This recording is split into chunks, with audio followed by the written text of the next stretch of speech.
Okay, so today I'm going to replace the battery in my 2000 Corvette hardtop.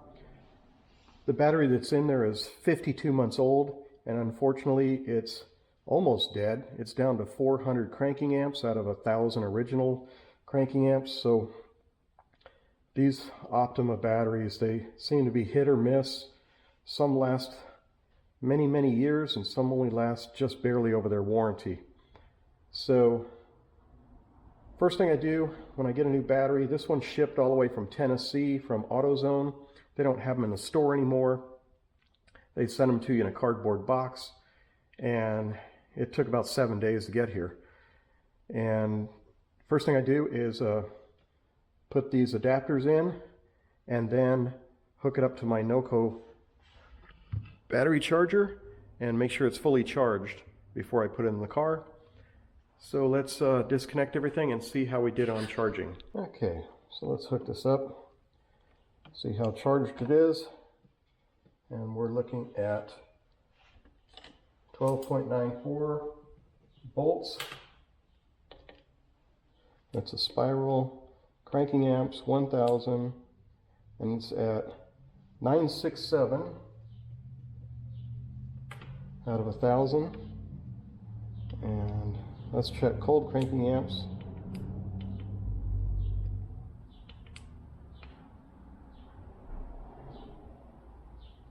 It's rated at 800 cold cranking amps. 853.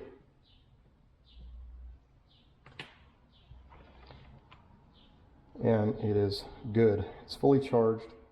It's above 12.8 volts, so it is fully charged. So let's take these off and put it in the car.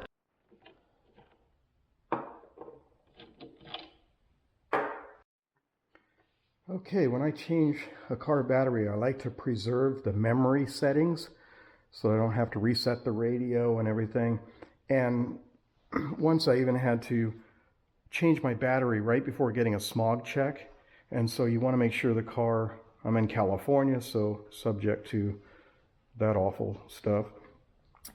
You want to make sure that the OBD2 smog readiness is already run through a drive cycle. And if you remove the battery and then you go down and get a smog check, you're going to fail smog because it hasn't gone through a complete drive cycle.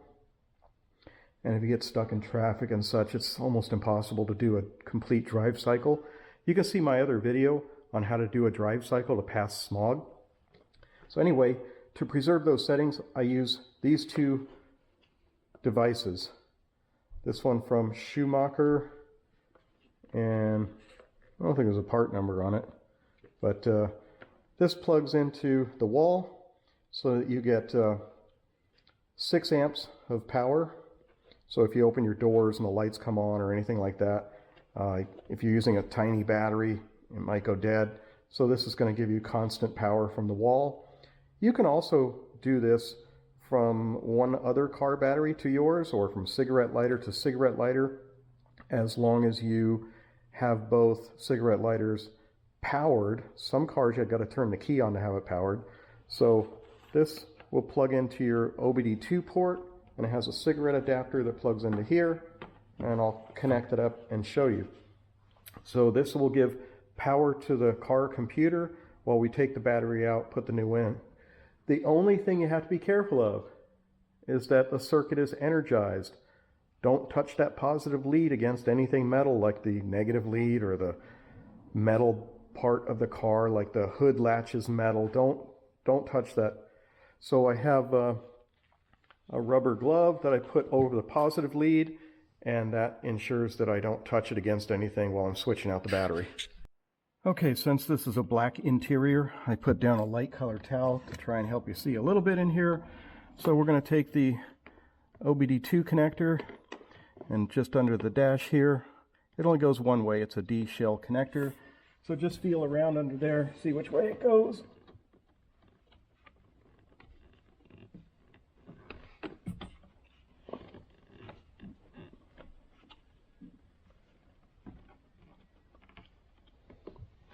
So when it's plugged in, you can see we got power.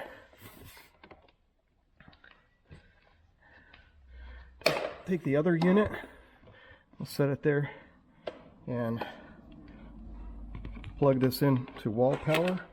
Got an extension cord here. You can see we got a green light there. So both sides have power now. And so let's plug these in. So now we have wall power to the car. The thing we've got to do is undo the hold down puck.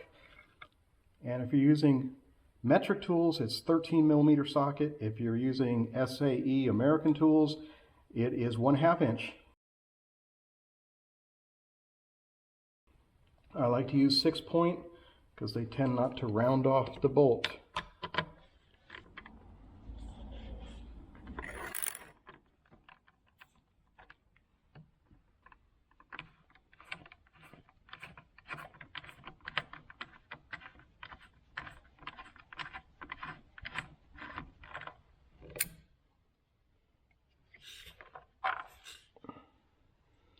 There's the bolt. There's the puck. These come in red or black. They usually give them to you with the battery. It says Optima on it because they're curved. The factory one is straight. Now let's undo the 2 bolts. And if you're using metric tools, it's 8mm. If you're using American, it's 5/16. I picked up one of these tools from Hobo Freight. I like it because it has a rubber handle, and it's short, so if you're undoing the negative lead, you're not going to accidentally touch the positive lead. If you ever did, it's rubber, so it's not going to short out. I also like this little Craftsman 8mm box wrench, and it's 6-point. I like this one a lot. It's also short, so you're not going to touch the other lead. So it's pretty safe. Over here on the negative, everything is plastic. The only danger on the other side is touching the hood latch. Just don't touch that. Put some cloth over it or something. You won't touch it by accident with your wrench. Or this one, even it says GM battery wrench, 5/16. Of course, it's Hobo Freight, so it's made in China. One of the reasons I got this battery now before it went completely dead is because the impending tariffs with Mexico, the batteries might go up 25% because, of course, this is made in Mexico. The guy that originally started Optima made these batteries in the US, sold a lot of them to the military. They're great for out in the desert. They can be mounted in any position, even upside down. Then he sold it to Johnson Controls. That's when it got moved to a factory in Mexico. And now I see it's sold to Clarios. He sold the name with it, so they keep the name Optima. So let's undo the negative lead.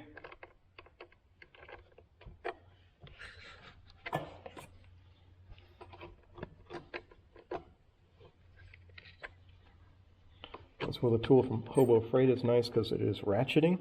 So you could ratchet this without removing the wrench, but like 2/4 turns and it's already coming out. There we go. Do it with your fingers.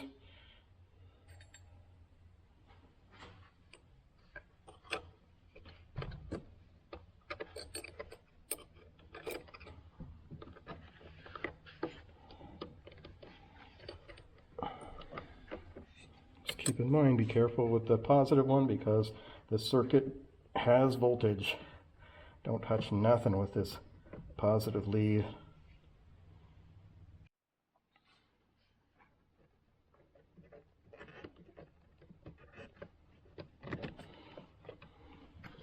Okay, positive lead is off. I'm going to get my rubber glove and put it over that thing.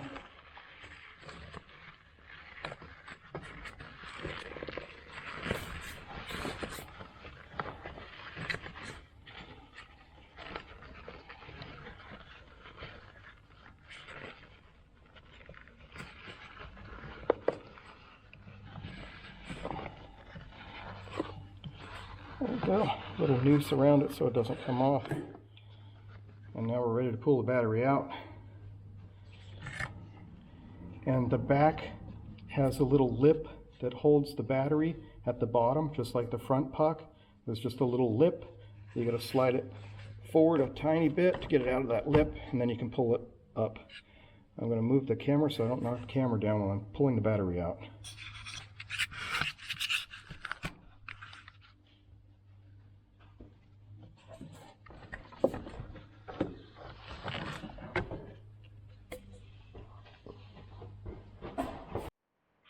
Now you can see down here you've got a computer and a whole wiring harness. That's why you don't want a leaky battery, because it will absolutely destroy your wiring, and it's incredibly expensive and time consuming to replace these wires.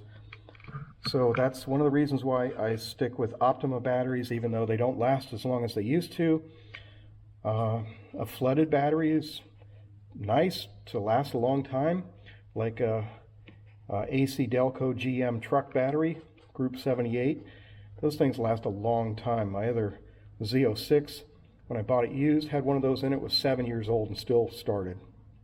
There is a danger they could leak. Luckily that one, it's sealed at the top in a way. You can undo the tape and add water, but they could leak, and you just don't want them to leak. You want an AGM absorbent glass mat battery because they tend not to leak. So that's really the only reason I'm sticking with Optima. You can see how clean it is. There's no acid. It's a 25-year-old car. I'll show you another thing about batteries. When you buy them, always check the date code. This is the manufacturing date code. This is the old one, November 2020. And this is the new one, manufactured on February of 2025. And it is March now, so the battery is less than a month old. Hasn't been sitting around too long.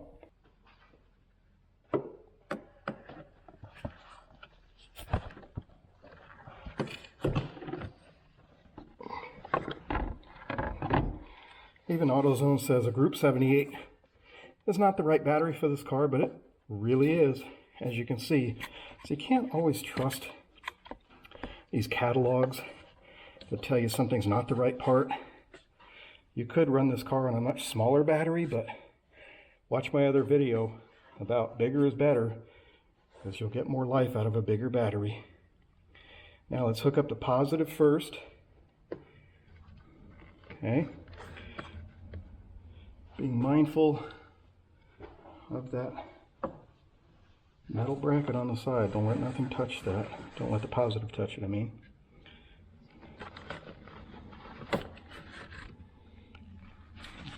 I'll cover the negative for now, just so I don't accidentally touch it.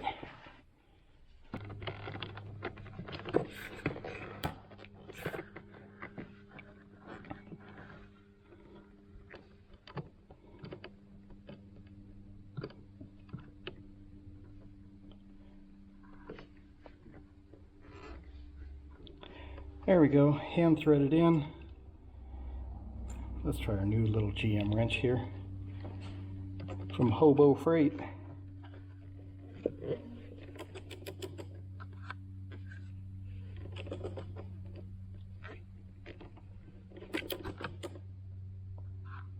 And do not over torque this. That's why I like my little tiny wrench. You can't over torque with this one.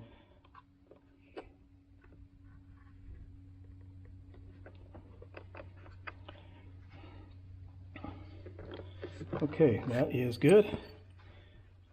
It's tight, but not overly tight. Now let's go over here and do the negative battery cable.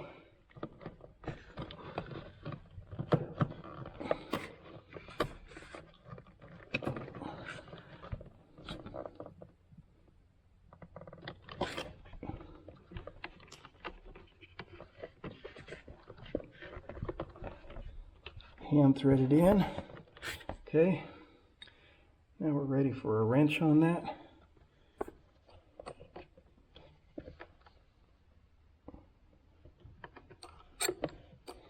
Just tight enough so it doesn't loosen on its own.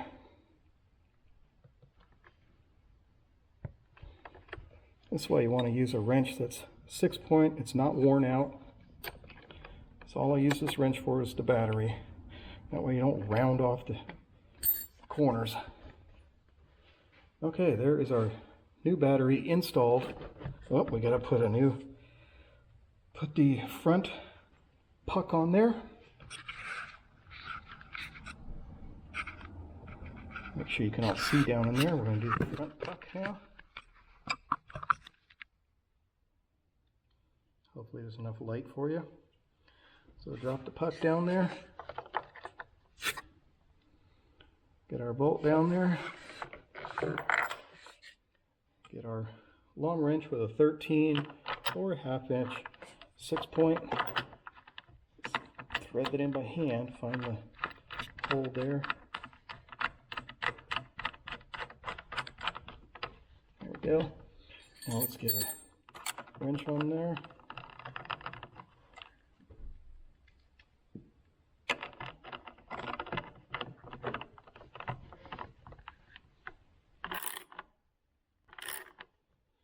You don't have to over torque it. Let's check that the battery's not going to lift up on either side, front, back, and that's good. Your battery cables are both tight. Now let's go on to disconnecting the wall power to the car. Okay, so let's unplug from the wall outlet extension cord. Separate these two guys. Pull the OBD out. That's all disconnected. Now to see if I was successful at not losing my settings, let's get this and check our smog readiness. That'll tell us if we lost anything or not. The car key for this step, same thing, D-shell connector. Plug that in. And let's put the key in. And turn it one turn, don't start the car.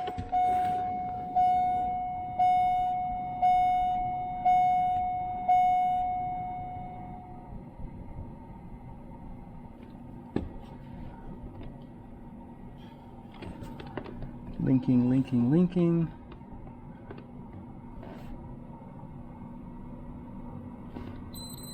There we go. Green emission status. 0 codes. We are ready for smog. We did not lose any settings. You can check your radio, your clock. Since daylight savings just happened, I haven't changed my clock yet. Let me punch 1 hour on there. Okay.